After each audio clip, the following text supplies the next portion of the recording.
Yep, I have officially gave up trying to find that brass retaining clip because that is impossible to find anything on. So how's it going today, guys? I'm currently on my way to go pick up a Monster finger throttle for my sled. Figured I'd make a little video on that.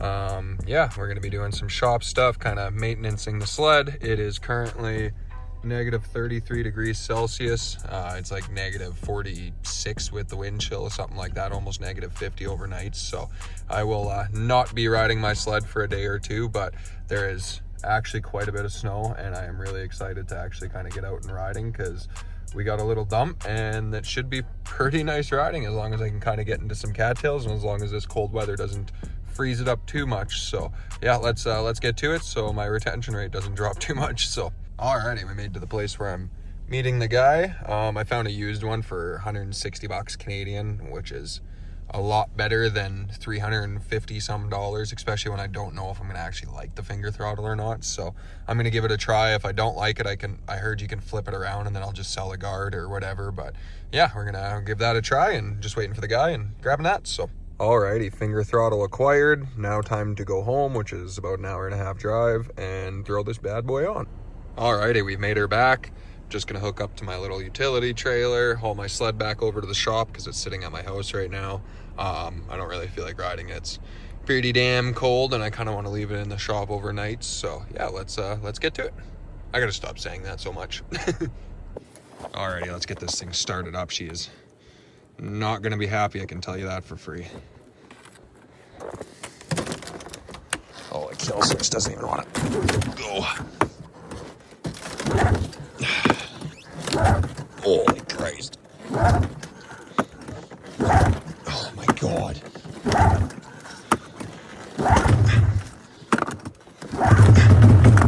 Oh, I did not want to start. That is a lot of pulls for a fuel injected sled, Jesus.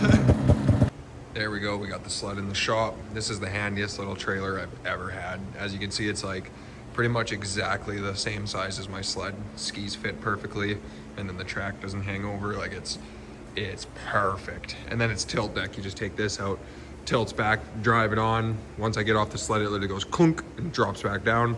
Latch it, strap it away, and away you go. Alrighty, time to do the throttle. As you can see, my old one's very, very loose and the set screw's all stripped out. And then when it pivots down, it likes to rev the sled up and blah, blah, blah. So thought I'd try a finger throttle, switch it up. If I don't like it, then at least I could say I tried it. So yeah, let's start stripping that off. Okay, first things first, we're gonna pull the panels off and then we're gonna pull the hood off. There's just two torque screws right there, and then the hood comes off. You're gonna unhook your speedo and your ignition and your headlight, and then it just pivots out. It's just kind of hooked in the front, and then it pivots out and you can kind of pull it back. And then the hood pops off, and then we can get to the plug for the throttle warmer. Okay, now I should be able to just pull this right off. Oh yeah, nice. Easy peasy. Set that somewhere safe.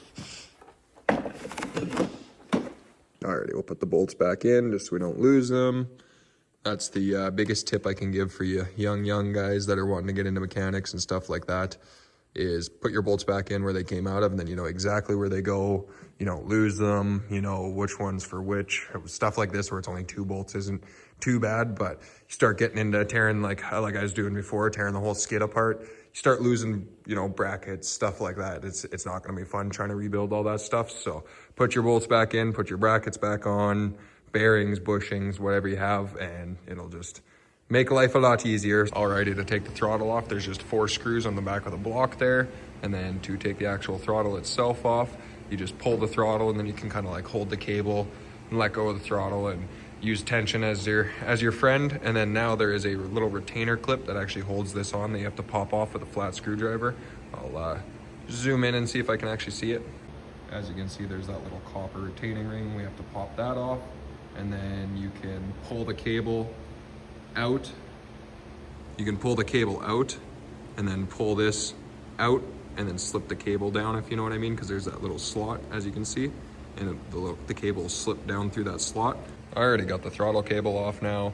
To get the actual block off, all you do is you take your set screw and you unloosen it, and then this is underneath, like slipped up underneath, and you just slide it out, and then this just pops right off. So as you can see, I'm kind of having a couple electrical problems. I'm probably gonna have to buy some new grip warmers. These were never really working, and around here it's kind of nice to have grip warmers. Luckily I have heated gloves. So yeah, let's look into the wiring and see which plug I have to unclip.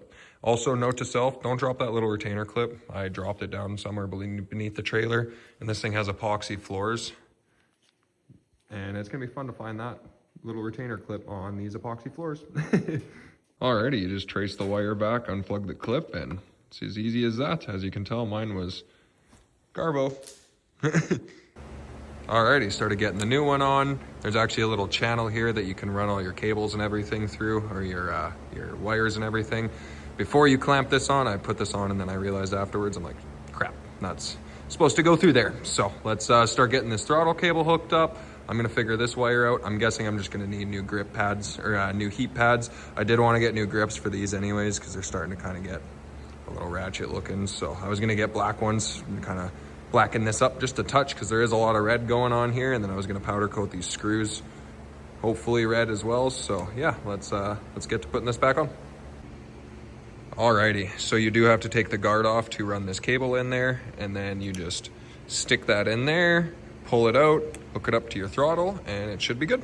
Alrighty, we got the throttle all hooked up. That was extremely, extremely easy. There is a tiny little bit of play here, which I'm gonna try to focus in. I'm gonna try to get rid of that play. I don't know if I gotta kind of hold this back a little bit better, and then it holds that tighter. I'm gonna try to maybe see if there's a retainer. Oh, maybe if I put that retainer clip back on in that inside there, maybe it'll hold it a little bit tighter so it doesn't, because that little bit of play, I don't like that. I want to get rid of that. So yep, I have officially gave up trying to find that brass retaining clip, because that is impossible to find anything on. So we're just gonna have to figure it out. I'll probably order one, and then I'll just make do for now. But yeah, we'll get this all back together. There, with a little bit of redneck ingenuity, I just took a lock washer and spread it out, and I'm gonna put it on and pinch it on with a pair of pliers, and hopefully that holds that and kind of holds that back a little bit so that that play goes away, because I hate that.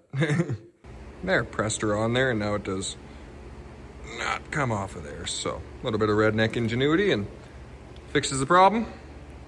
Alrighty, no more play to it. That is so much better. So hopefully it's not holding it out too much where it's kind of messing with the idle a little bit. I'll have to lift the back end up and start it and stuff once I get this all back together, and hopefully it's good. So let's start throwing this back together.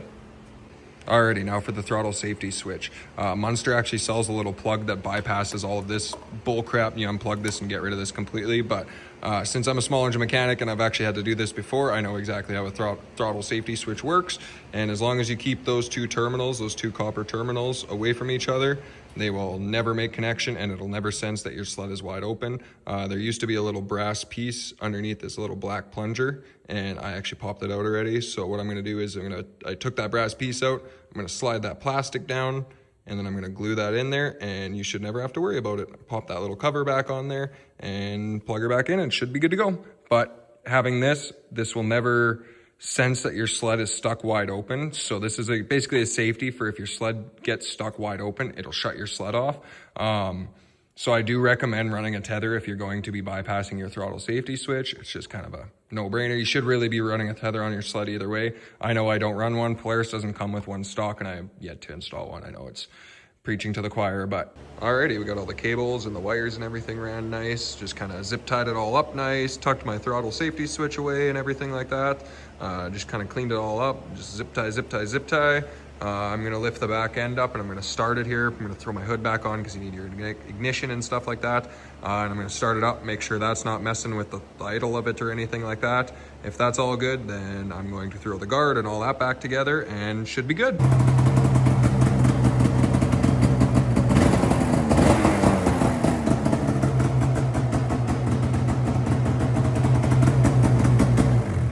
Okay, so that retainer clip was way too tight and it was revving up a whole bunch, so I took it out, and I'm gonna have to order another retaining clip, but I have it running good and okay for now, so I'll have to figure something out for that afterwards, but I'm gonna throw this all back together and it should be good for now. Alrighty, I got the play and everything figured out. There's no play, it feels nice and solid, it's idling nice.